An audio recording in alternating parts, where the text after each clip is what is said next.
Anong mensahe ang kailangan marinig ng mga Sagittarius sa buong buwan ng August 2024? Collective reading nga pala to. Kung hindi man para sa inyo yung magiging reading, baka mag-resonate sa someone na kakilala nyo o malapit sa inyo. Pwedeng nangyayari na o mangyayari pa lang. May mga gender na maaring lumabas mamaya. Kung hindi fit sa sitwasyon nyo, yung gender, di gawin nyo na lang energy.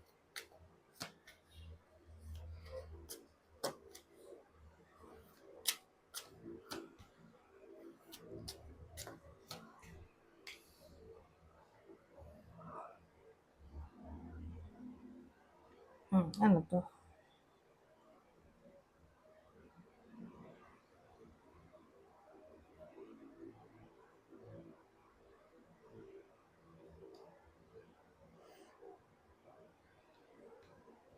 Dagdagan pa nga natin.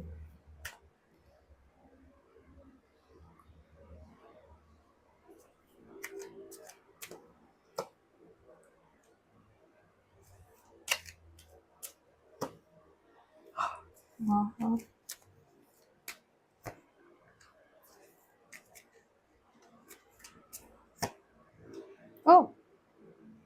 Wala. Anyari na dito. Kasi kanina nung nakita ko to, isip ko may someone na manliligaw. May someone sa bida sa kwento, parang may gusto siya eh. Kaya lang, nung nakita ko to, parang ayaw.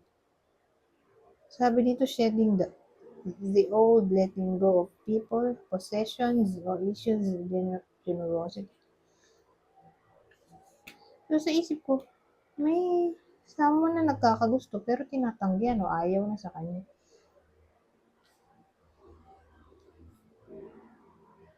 Tapos ito, walang interest. Ito naman, bravely o sabihin natin crazy, in love. Ewan ko. Ang dating patay na patay siguro to. Kaya lang yung gusto niya ayaw sa kanya. Ito. Nilet go na siya. Either nireject na tong taong to. O ex na siya.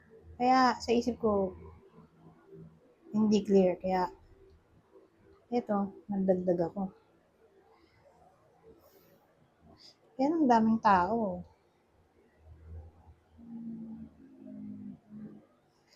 So ngayon, iniisip ko,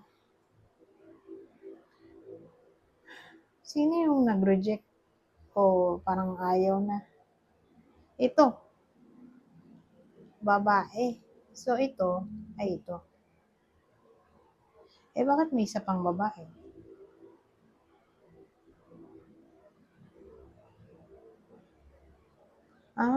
Kaya siguro ni-reject o inaayawan na to nitong babaeng to. In a relationship na siya sa iba. O ayaw niya maging kabit.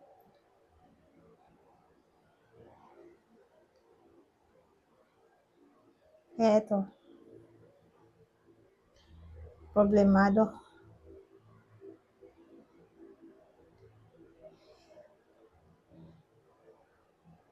So, ganun lang ang pwedeng sitwasyon dito. Kaya siguro tinatanggihan to nitong babae. Ay dahil alam nitong babae na may iba na siya. O pwede mag-ex sila. Ayaw naman niya maging kabit. Ito, nai-stress yung babaeng to.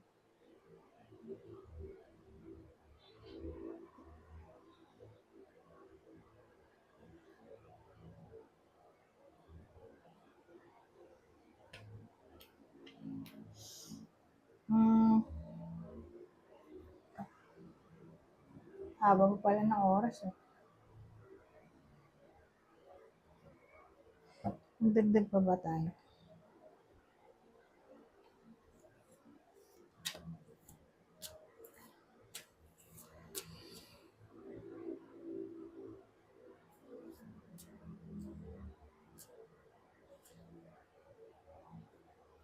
Hindi ko lang kung anong tatanong.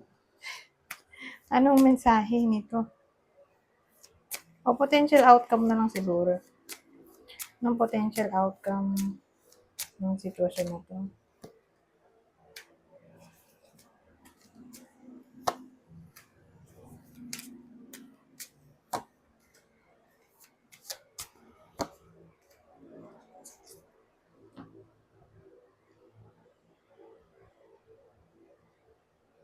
So, ito. Ay, ito. Okay? So, yung lalaki sa kwento,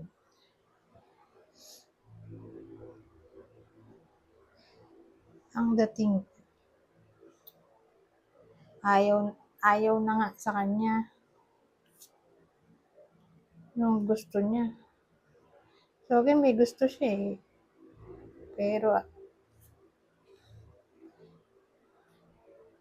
nilet go. Siguro mag-ex tong mga to. Kasi nilet go siya dito. O nireject. Kasi dalawa lang naman ang magiging reason bakit i-let go o i-reject. Either mag-ex sila at ayaw na ng babae. O ayaw na ng babae kasi in a relationship na yung lalaki. Ayaw niyang maging kabit o makasira ng relasyon. Ngayon, ito yung energy ng lalaki.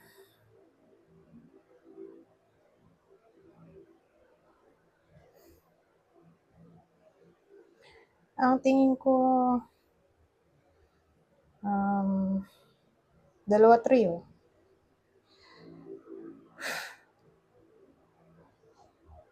Ang potential outcome nito hingi siya ng advice sa ibang tao sa sitwasyon niya. Kung anong dapat niyang gawin. Kasi parang madedepress siya dito. Mawawala siya sa balance o focus. Madidistract siya. Ito, parang na wrong move kasi siya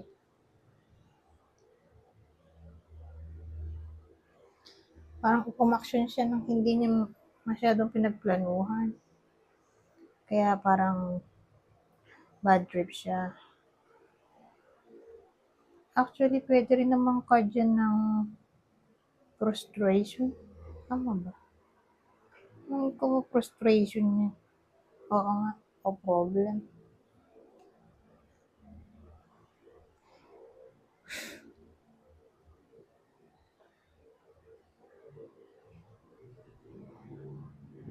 Na yun nga, ayaw makipag-cooperate nung gusto niya sa kanya.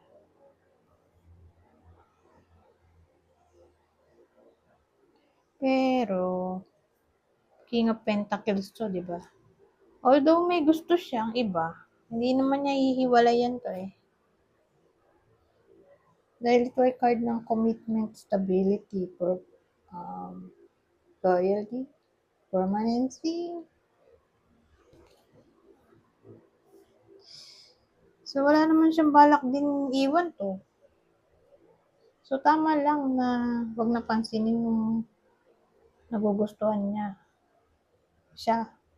Kasi pasakit lang siya sa buhay eh. Kung pagulo. In a relationship na ay patungin. Sabagay, may ganyan talagang mga tao. Minsan nga, kahit matatanda na, senior na. O 50 pataas, biroy mo yun. Babaero pa rin. Lalakero. So, ang ibig ko sabihin, nangyayari talaga to sa totoong buhay. Na kahit mag-edad pa yung babaero, lalakero, hindi na nagbabago. Anyways, kuha tayo ng ibang detalye dito. Babasahin ko na lang. Extra info. 3. Ano to? The very thing that challenges you can be transformed into your greatest strength. Make the choice that empowers you. Only in the darkness can we see the stars. Ito naman. Regardless kung sino ka sa kwento na to, kasi para tayong nanood ng teleserye. Wala nga lang picture, puro cards na maraming tao, maraming cast. So, hindi ko alam kung sino ka dyan sa kwento na yan. Anyways, ganito na lang. Ito yung possible partner ng Sagittarius. Okay? Sa kwento na to. Para magka-idea kayo kung para sa inyo ba itong reading o hindi. Taurus, Scorpio, Aquarius. Ngayon, kung sa tingin hindi naman para sa inyo itong reading, pero tumatama sa kakilala nyo, ito. Confirmation. Ito yung possible zodiac sign ng kakilala. Para malaman nyo kung para sa kanila ba talaga o hindi ang reading na to. Kung tingin nyo para sa kanila. Ano to? Cancer, Scorpio. Scorpio ulit. Scorpio rin to. Aquarius din to. Pares lang. Dito lang na iba.